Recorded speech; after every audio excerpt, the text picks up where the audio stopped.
Ed, and of course, as you know, the YouTube channel is called Atheist, a Bird with No Cage. Most recently, I did a video called Jesus is a Jerk, and I'm still not sure whether I picked the right name. I purposely wanted to be a little bit controversial, I guess, and but the point that I was making was exactly the name of the video. Now, I recently, yesterday, I was at my coffee clutch that you've heard me mention, I think, if you've ever watched any of these videos before. And it's a meeting with a couple of other friends, one of them being a pastor, an evangelical pastor. Um, and I discussed the video that I did in which I claim that Jesus is a jerk, and I used specifically stories from the New Testament to back up my claim.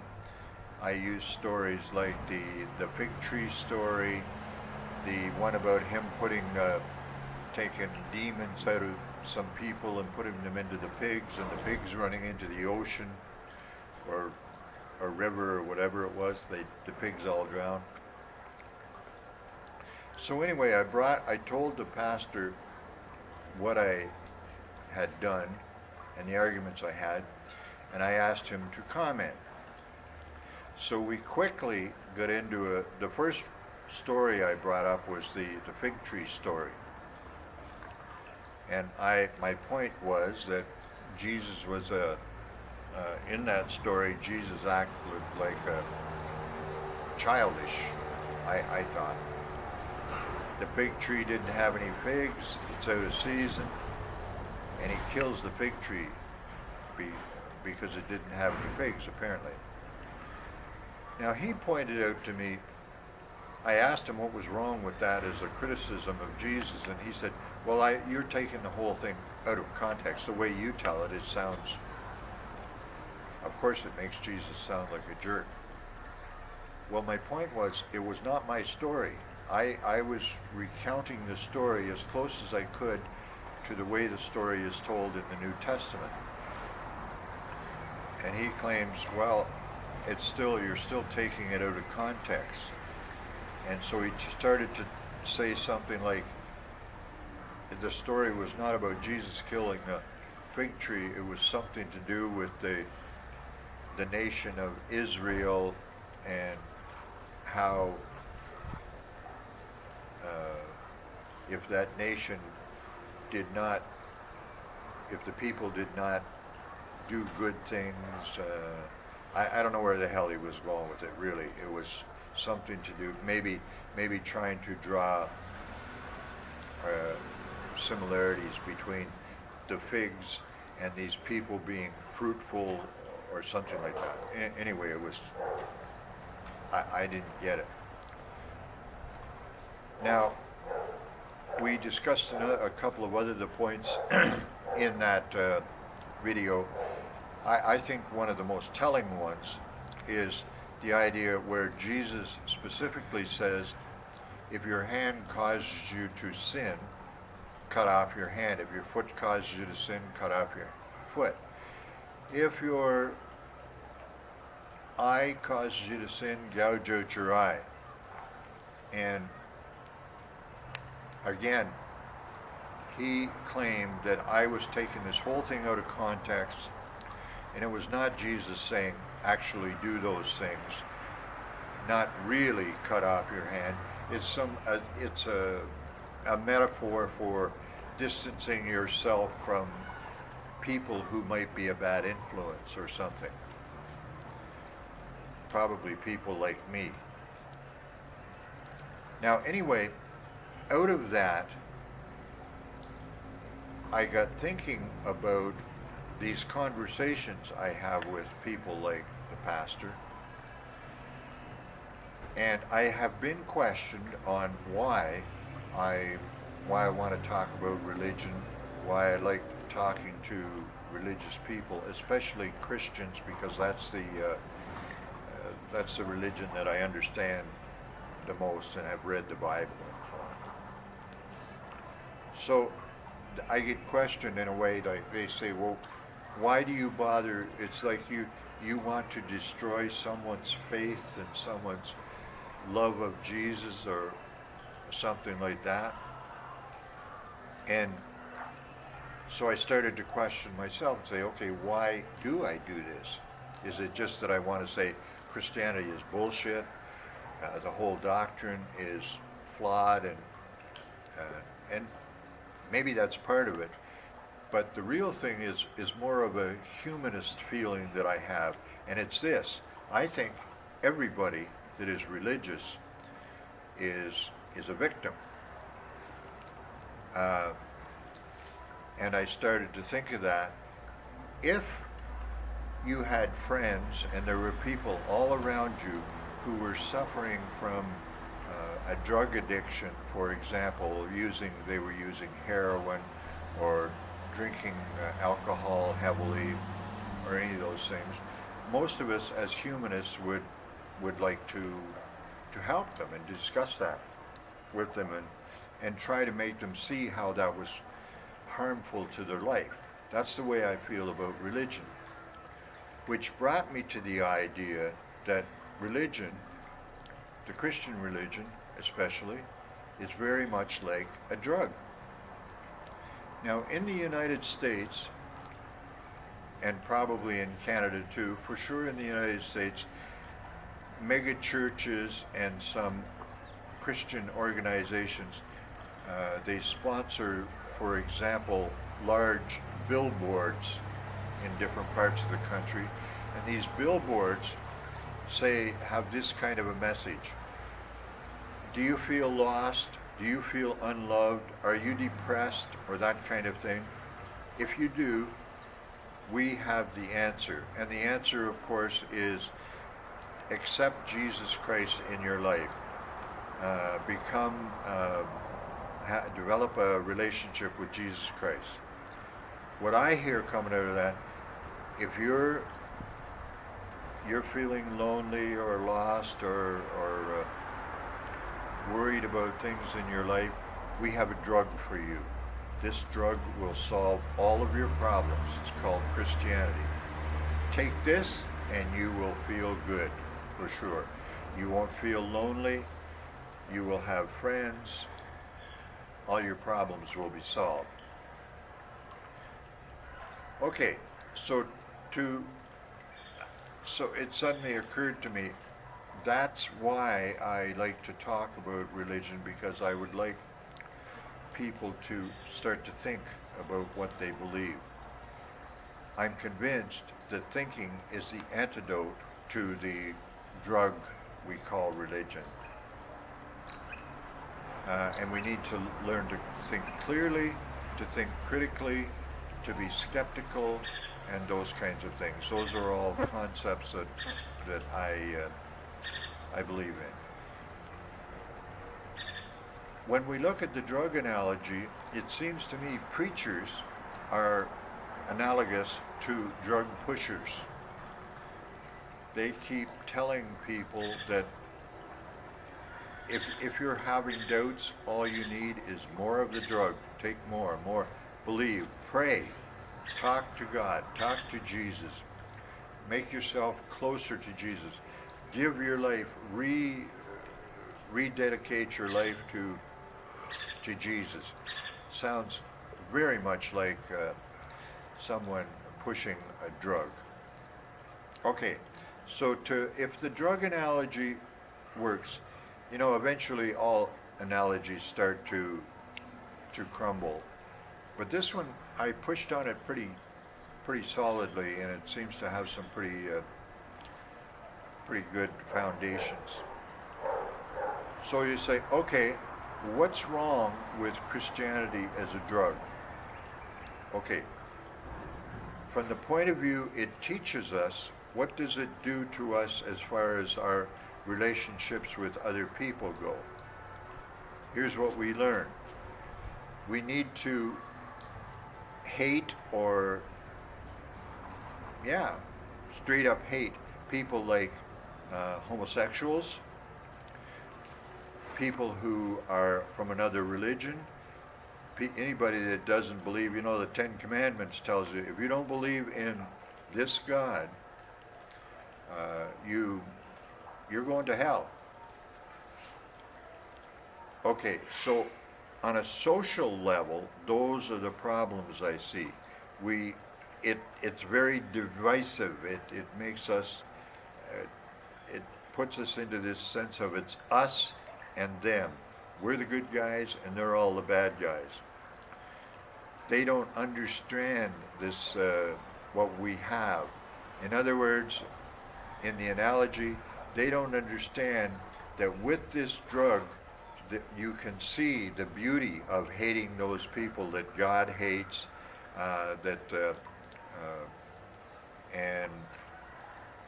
what else do we do? Being special. This drug makes me feel special, and it makes me realize that everybody that doesn't use this drug called Christianity is inferior. Okay, so that's on a social level. That's the problems I see with the religion drug on a social level. It creates enemies and hard feelings between people. Now, on a personal level, what about the person themselves?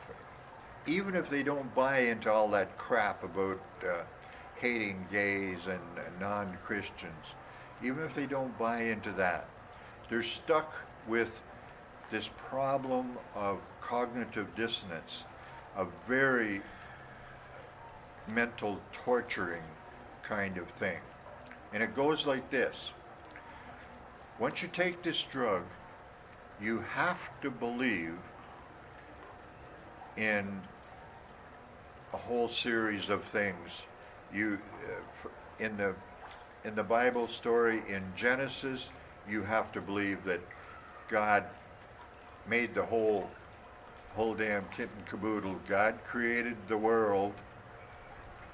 Then God created the first people. He created Adam out of some dirt. He created Eve out of a bone that somehow he got out of a rib bone that he somehow took out of Adam without Adam knowing about it. You have to believe stuff like that. You have to believe that this Jesus guy walks on water. He raises people from the dead. All of these things don't fit with our experience of reality. People don't walk on water. People don't come back from the dead. So that's what I'm talking about, this cognitive dissonance. It puts our minds in a state of confusion and fighting with itself. No, donkeys can't talk. The Bible says the donkey with Balaam, or whatever his name was, the donkey talked to Balaam. That doesn't make sense. So we are always struggling. Then another huge struggle like that is if you become convinced that hell exists, hell is a real place, and there's a real possibility that you could end up there, then there's this whole problem of confusion in your life, and you learn that we can't understand God. So I'm convinced that if it happened to be true, and this God was the way the Bible says he is, everyone would go to hell. You can't possibly make the cut. The rules get so fine and so impossible to follow. Doubting is a sin. Now, I say doubting, i.e. thinking, is the antidote to this drug. Once you learn to think clearly, think critically, and all of that, you will realize that all of this stuff not only is nonsense, does not make sense, but it's not, the rules that you are given are not good rules to follow. Okay, um, one of the, my wife is standing by here, and maybe she's going to help me out if I get in trouble. One of the stories I like to tell, if you take a quick look at what happens with the Christian religion, it's this: God made Adam and Eve. He made the world. He makes Adam and Eve. Then Eve commits this original sin. God tells her that not to eat the fruit from the tree, this one special tree in the garden that he made for them. But she does it anyway. She somehow ends up by this tree, and she meets this snake who is he's a pretty slick dude. God made the snake, by the way, I guess, because he made everything. But anyway, the snake talks to Eve and talks her out of it. God doesn't know what he's talking about. Look, you're not going to die. This fruit is fine for you to eat. In fact, it seems to me like a damn good idea. If you eat this fruit, you develop the knowledge of good and evil, morality. You understand what morality is. And it seems to me on some level that if I were a believer, I would like to think that Eve is the mother of morality. She was the one that had the balls. I guess she didn't have any, but she had the courage to go and say, to hell with it. I'm eating this. Or she got tricked by the snake, however you want. But she did get the knowledge of right and wrong, the difference between good and evil. Now the story goes, okay, God goes, he goes, okay, now I've made you to go forth and multiply, right? We all know that story. Now, as far as I know, the only way for people to multiply is to have sex. The Bible likes to use the word fornicate. I don't know, having sex there's something wrong with saying that or something. So go forth and fornicate. There's no other way to make people. We don't have the ability of God like they could make them out of a bone or a handful of dirt. We don't have that. The only way we've got. So people are fornicating like crazy and there's lots of people being made and everything, but a little ways down the road, God takes another look and he goes, oh, this thing's all going to hell. There's problems. People are fornicating too much. I don't know how the hell that could be happening, but there's violence and all of that. That just seems to be something that he mentions. So it's the old sex and violence story. So he's got a solution. The way we're going to fix this, I'm going to flood the earth and kill everybody, except these 8 people, Noah and his family. Good, okay. So he does that. Kills everybody, starts all over again. But the thing still goes wrong.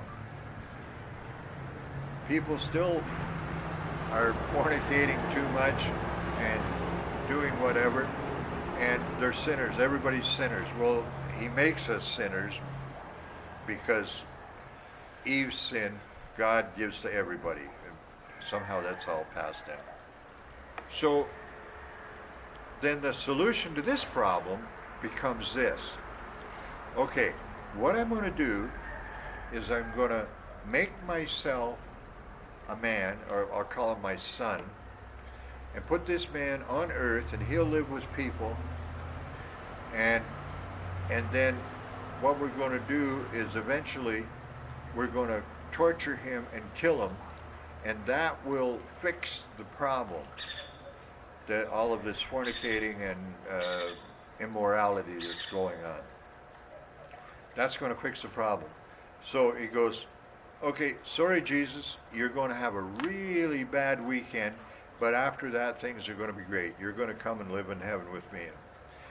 Anyway, the whole idea of this story of torturing this guy and that somehow fixing the problems doesn't seem to fix the problems. And then there's still more to the story.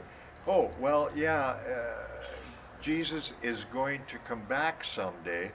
If you listen to the Jehovah's and if you read Revelations, which is a scary book to read, so full of monsters and dragons and whatever the hell. But anyway, the idea is that Jesus is going to come back. He's going to live here for a while, and then he's going to totally destroy the world one way or another. Jehovah's call it the apocalypse. Going to kill all the bad guys, and only the good guys are. Okay, I'm rambling on, and this thing could go on forever, but I just remember, my name is Ed.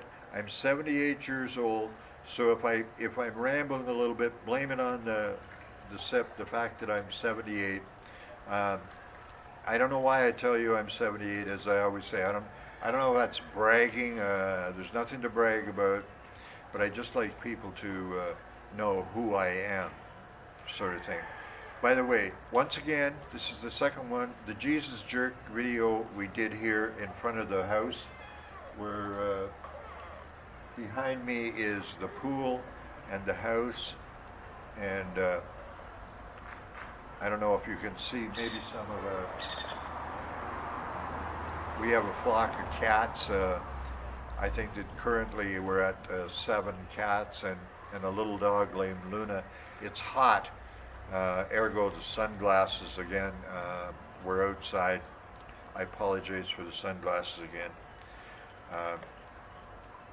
But I just wanted to make the point, once again, just to reiterate a little wee bit, this part of the thing is about the idea that religion to me seems suspiciously like offering a drug to solve people's problems.